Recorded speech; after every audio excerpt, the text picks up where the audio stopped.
Welcome friends to another r/MaliciousCompliance video. If you enjoy these tales of malicious compliance, make sure to hit those like and subscribe buttons down below. That said, our first story of the day is by United States of LABIA. The lunch break is for eating, so go back to work. My ex-employer would send me out on errands all the time to the point where my lunchtime was over by the time I got back to the office. Many times, I would usually skip out on lunch because I personally did not have an appetite. One day, I had to go submit some of the company documents somewhere, and we were understaffed. So we agreed it's best I go during lunchtime. I submitted the documents and grabbed some lunch from a takeaway. I didn't eat the lunch, I simply got it in a takeaway bag and got transport to work immediately. I arrived with only 5 minutes to spare, and I was particularly hungry that day. I tried to eat as fast as possible, and she was just talking to me the whole time, so I can't chew and speak at the same time. At exactly 15:01, she tells me, "The lunch hour is for you to get lunch and eat it.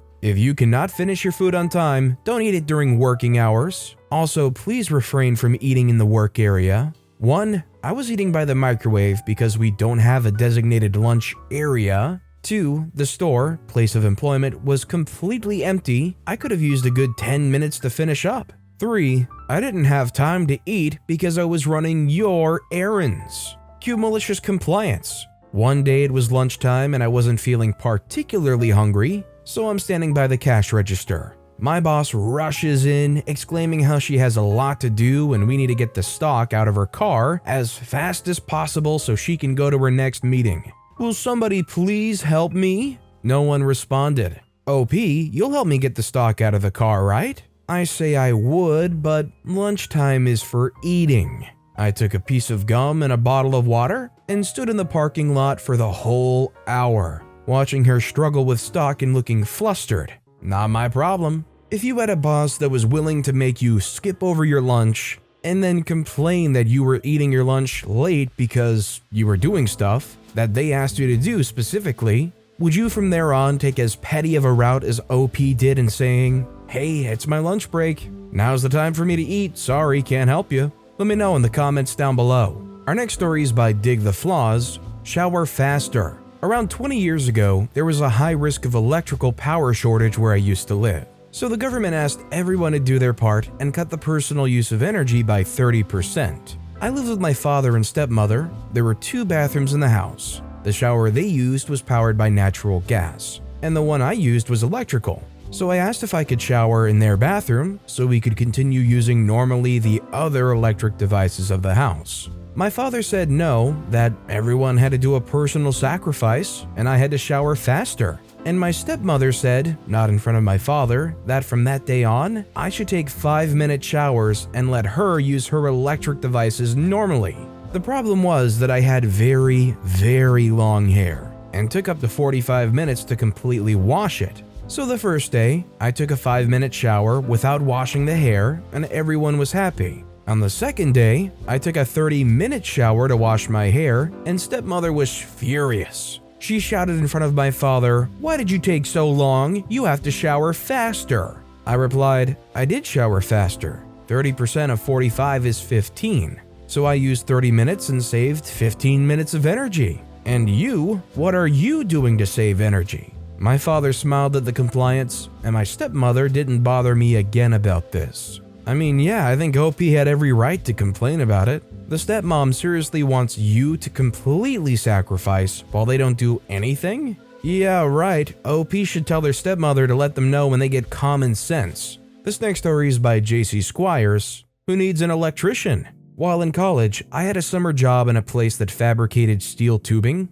I was part of a 2-man team that packed the finished goods into boxes for shipment. To get them from our workstation to the loading dock, there was a heavy-duty hoist that rode on a monorail on the ceiling. To control it, there was a plastic switch box hanging from a cable. It was old and took a lot of abuse. About once a week, the switch would stop working. My coworker was a guy named Dave, who was studying electrical engineering. We got along pretty well and had developed a system for when the hoist didn't work. I would walk across the shop to the electrical panel, flip the breaker that controlled the hoist, and let out a loud whistle. He would open up the switch box, clean out all the crud, make sure the wires were connected, reassemble the box, then whistle.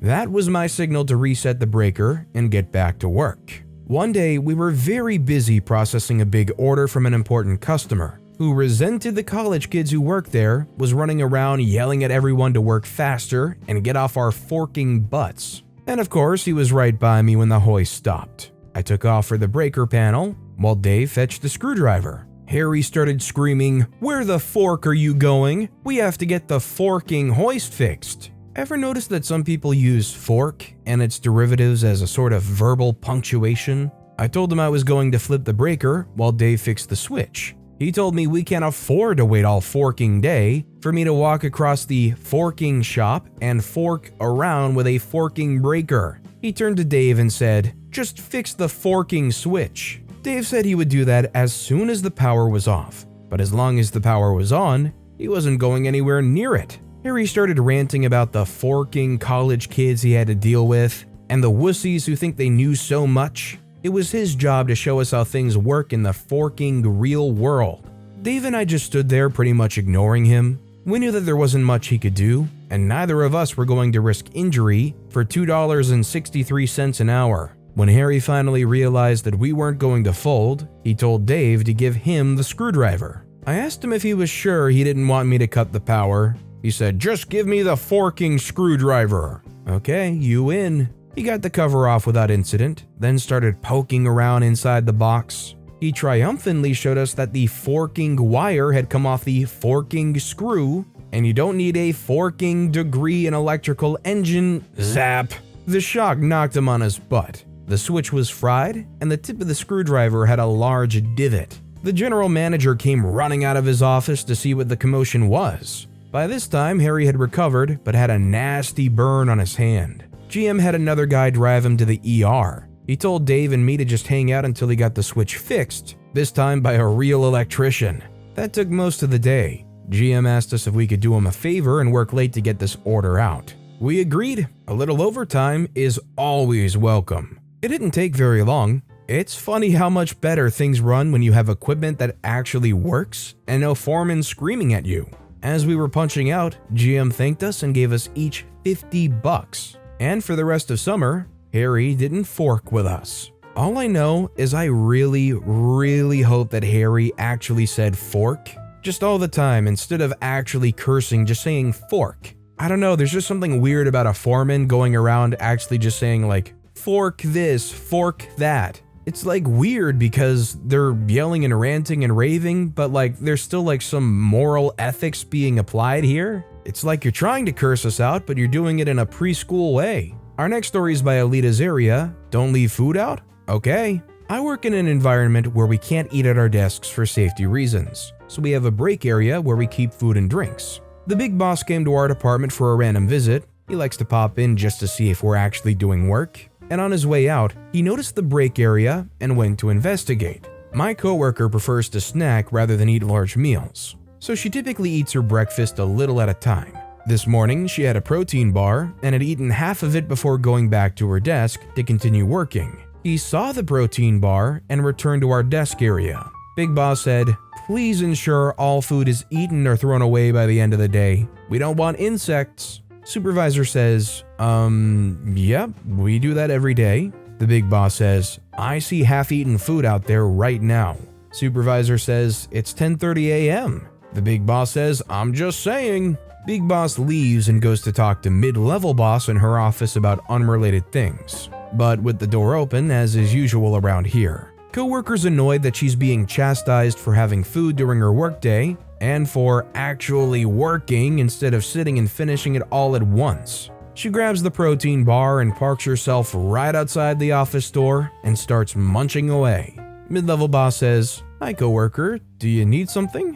Coworker says, "Nope. Big boss wanted to ensure all food was eaten by the end of the day, so here I am, eating." Mid-level boss says nothing. Big boss says, I just didn't want ants." Coworker says, "No, it's cool. Food's eaten. I'll just go back to work now." For what it's worth, we do always clean up our break area at the end of the day. Sometimes work is just so busy you can't eat everything in one sitting. She had the protein bar on a table, folded so no crumbs were going anywhere, And it's not like throwing it in the trash would help, since our trash occasionally doesn't get emptied for days, but that's another issue altogether. Yeah, I was gonna say, whether the protein bar's on the table or eaten in the wrappers in the trash, the amount of crumbs is probably still gonna be pretty comparable. It's not like if you toss it in the trash, it's just going to disappear. It just reeks of somebody who has no idea how things operate, even though those things have been operating just fine all along.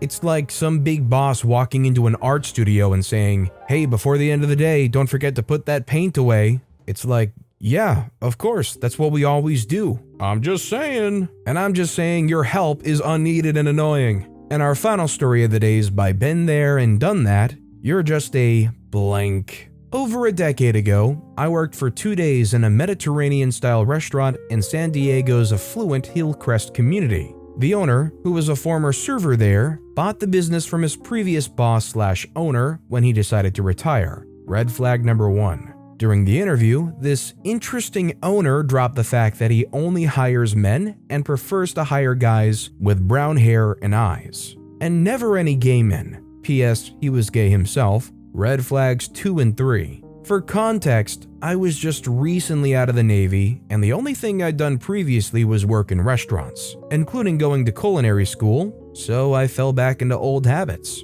He was so impressed with my decade of experience both in front and back of the house, hiring me on the spot. Told me to come back later at 4 to start that night. When I show up, I'm introduced to the single holdover from the previous ownership. A young 18-ish looking cook who's the only person who knows anything about the goings-on of the kitchen.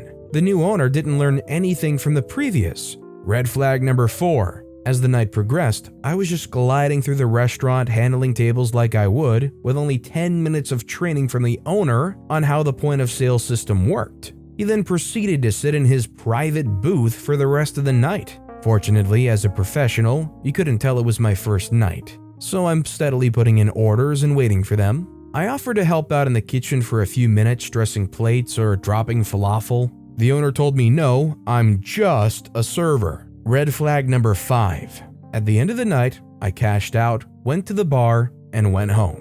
Here comes the malicious compliance on my second and last shift. Pretty much the same thing happens on the second shift. But this time, when the owner decided to get up from the private booth that no one except himself sat in, decided to berate the only cook. So he walked off the line. At this point, our owner had to step into the kitchen, and if he didn't know how to make an item, it was 86th. Red flag number 6. I had several more tables come in, and I explained the cook wasn't feeling well and we had a limited menu, just trying to be professional and not throw the business under the bus. Eventually, our esteemed owner came out of the kitchen from seeing tables get up and leave without placing an order. He asked why, and I said they wanted X item that we didn't have because of the limited menu.